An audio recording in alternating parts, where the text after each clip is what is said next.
Last summer, we took a gamble. We sold some of our biggest players and rebuilt the squad. We've already won the league, proving the rebuild was a success. But can we go invincible? I'm sure these two will have something to say about that. Welcome back to the Sir Alex Ferguson Aberdeen Challenge here on Super Sammy Plays. After securing the league title and seeing our European adventure come to an end against PSG, there is just one challenge left for us to complete this season. Can we go invincible for the second time in this save? We're also going to be looking ahead to next season as we start making plans for the summer transfer window and the future of this Aberdeen side. So let's get into it. And our first challenger of today is going to be Hearts as we go away to, I think it's Tynecastle, is it? And we get off to a great start in this one. It's in the 9th minute. Ryan Suki Sato puts us 1-0 up. And we are still on course to remain unbeaten this season. And Sato is involved in the second one as he finds Fer Lopez, who finds Martin Wernblad, who goes through and scores the second goal of the game to give us a 2-goal lead. Hearts did look like they'd pulled one back as Koizaridis plays through Jan Danda, but thankfully for us, the goal was offside and ruled out. And yeah, pretty tight one. Probably one of the tightest ones I've actually seen this season, but is offside and ruled out, and we go on to win the game 2-0. And next up, we welcome Rangers in the Scottish Cup as they come to Pittodrie for a place in the next round, and it is Chimiti who puts them ahead inside 3 minutes after a mistake as we try playing it out from the back, and they capitalise on that going 1-0 up. We do get back into it though within the first 10 minutes, so a pretty exciting opening to the game as Martin Wernblad levels the game up.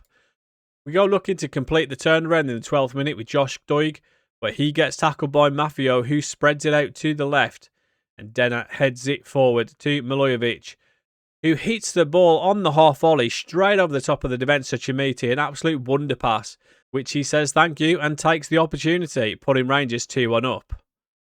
Into the second half though, Martin Wernblad does level the game up for us again, getting his second goal of the game and making it 2-2. But unfortunately, it was going to be Rangers advancing to the next round as they finally get it into the back of the net with Gassama to give them a 3-2 lead in the 70th minute, which they take all the way till the 90th minute and advance to the next round. So to make us feel better, we went and made an offer for Eric Adam, this youngster from the Next Gen list. Great physicals. Technicals are lacking a little bit, but he's still only 19. And yeah, he is somebody who's wanted by Bayern and Inter, so we'll see how we get on with offering for him. I also thought I'd show you Michael Funk and his progress over the season. Unconvincing now as the left winger, so he is getting better, but his physicals are absolutely insane, and his technicals are starting to progress as well. A lot of those yellows turned into blues.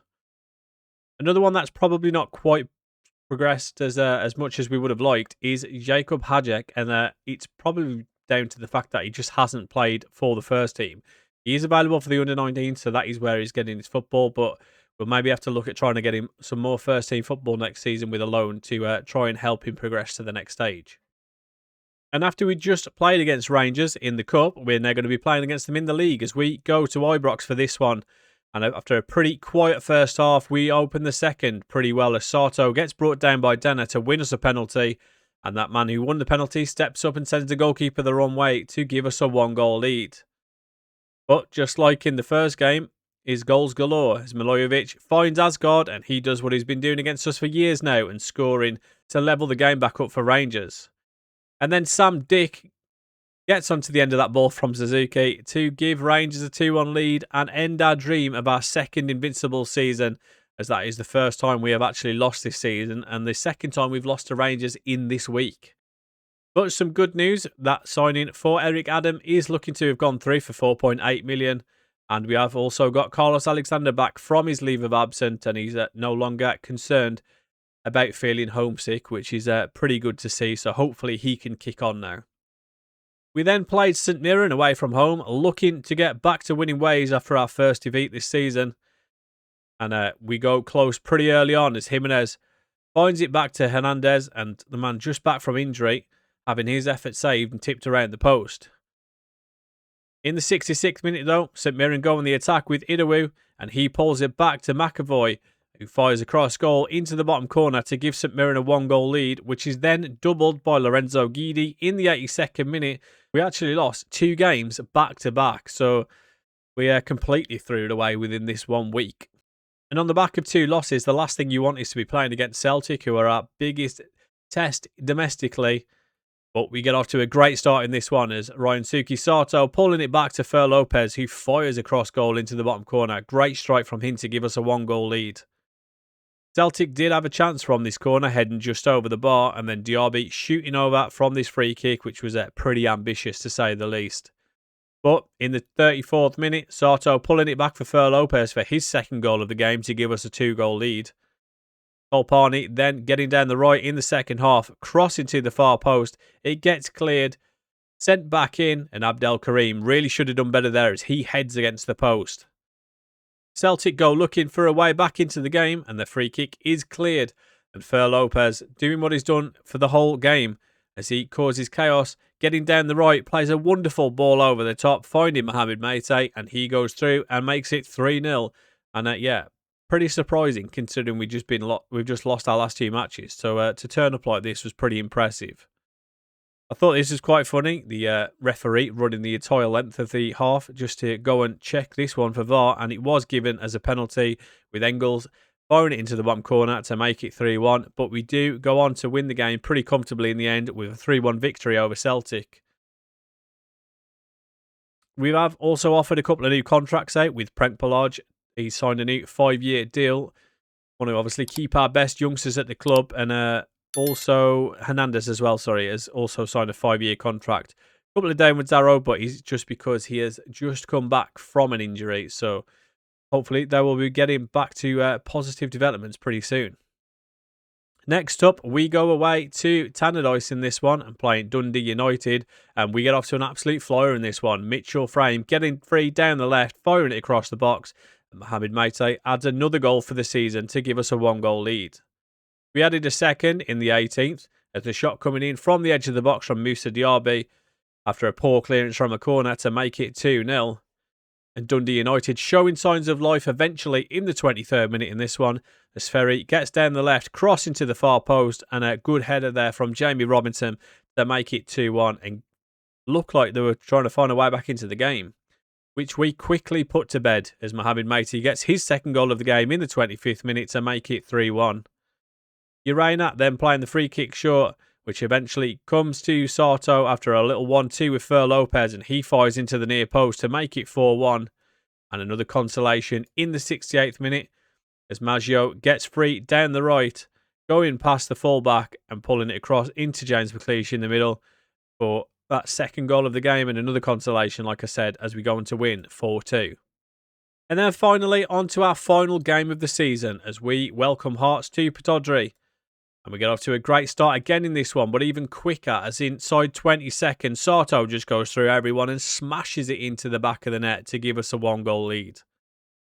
Hearts do manage to get back into it after an error from Mitchell Frame, and Yang Hunjun levels it up in the 17th minute. But 5 minutes later, Carlos Alexander finding Milanovic, or is it Milovanovic? I always get mixed up. Finding Morgan Gibbs-White, and he puts us 2-1 in front. And I wanted to show that again, just to give a little bit of love to our new right back that we've not seen too much of, as Martin Jimenez has been so good for us this season. But yeah, deflected cross to Morgan Gibbs-White in the centre, and we go on to win 2-1. So this is how the season finishes for the boys. Mohamed Meite, our top scorer with 23, and Martin Wernblad with 21. This is obviously in all competitions, and 17 goals and 14 assists from Sato is pretty nice, and Gibbs-White with 15 and 16. Also pretty good going.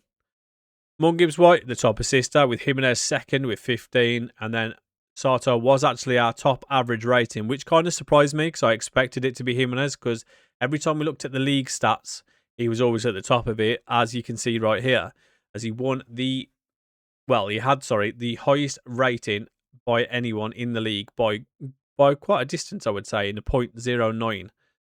Also, joint most Player of the Match awards for Martin Jimenez. But in terms of the goals, Meite did eventually turn it around. I think he was 2nd or 3rd the last time we looked. So he has ended up on top, which is nice to see.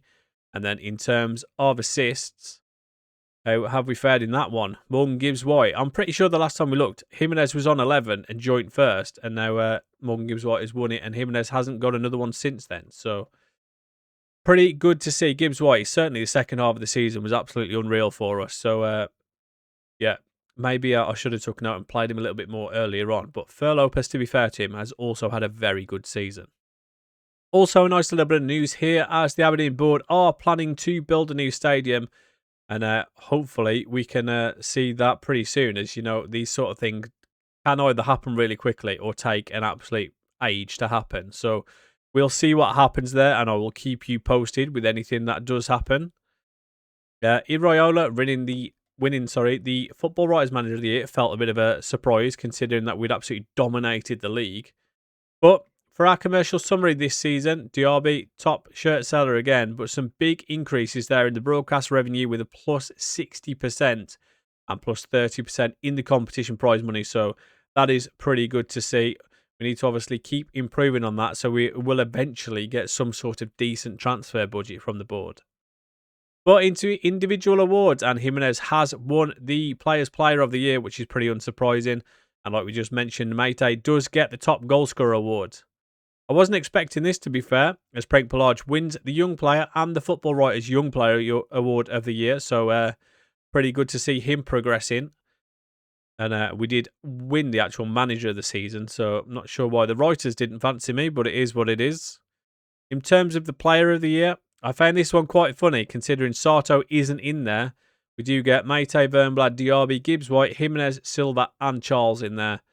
And then in terms of this one, Football Writers is Jimenez and Diaby, and then the Premiership Player of the Season is obviously the same, with Arnie Engels finishing in third.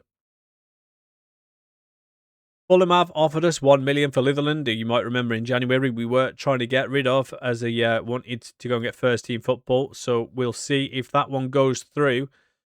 And he was one of our first signings for the club, so be a shame to see him go, but he certainly isn't a regular at the moment. And we did get the Champions League review, and Paris Saint-Germain did go on to win the competition. So it does make me feel a little bit better knowing that the team that beat us did actually go on to win the competition. And yeah, they beat Barcelona in the final with a 2-1 victory. And yeah, Sato claiming Player of the Month for the final month, and we also get Manager of the Month for the final month. So I always find this quite funny, getting these awards after you've just had the actual Manager of the Year and the Player of the Season and all that sort of stuff. And clubs in Scotland releasing players. You might remember Benjamin Nygren caused absolute chaos for the first few seasons. So to see him leaving Celtic at 29 is a bit of a surprise, but we need to make sure we don't lose any of our own players, as in 12 months, Diaby, Gibbs White and Frame, their contracts all expire. So that is something we're going to have to get sorted, and sorted quickly. We have also confirmed the signing of Eric Adam. And yeah, like I was mentioning, he's got very nice physical stats, and it just needs the technicals to improve. As a club, though, we have risen in the rankings, up 5 places, up to 19th now. So we've finally broken the top 20, which is obviously great for attracting players and whatnot. And Scotland, as a nation, have risen in the European coefficient as we've gone up to 7th, overtaking Portugal to that position. I'm not entirely sure how it all works, and this just showing the differences in the Europa League, which obviously won't affect us as we have got Champions League football again for next season. And one final note of this one, as Fulham have confirmed the signing of Litherland, so that signing has gone through. And yeah, we wish him all the best. So, unfortunately, we didn't manage to go unbeaten after a bit of a blip against Rangers and probably more surprisingly, St Mirren. But after winning the league for a 3rd consecutive season and reaching the Champions League round of 16 for the first time in this save, it felt like a huge step forward. When we sold so many key players at the end of last season, there were doubts to whether this rebuild would actually work. But looking at where we are now, I think it's fair to say we have come out the other side looking much stronger.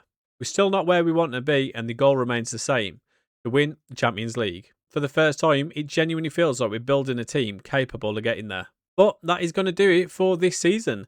And if you've enjoyed it, do me a favour, hit that thumbs up, subscribe if you haven't already, and I'll catch you guys in the next season.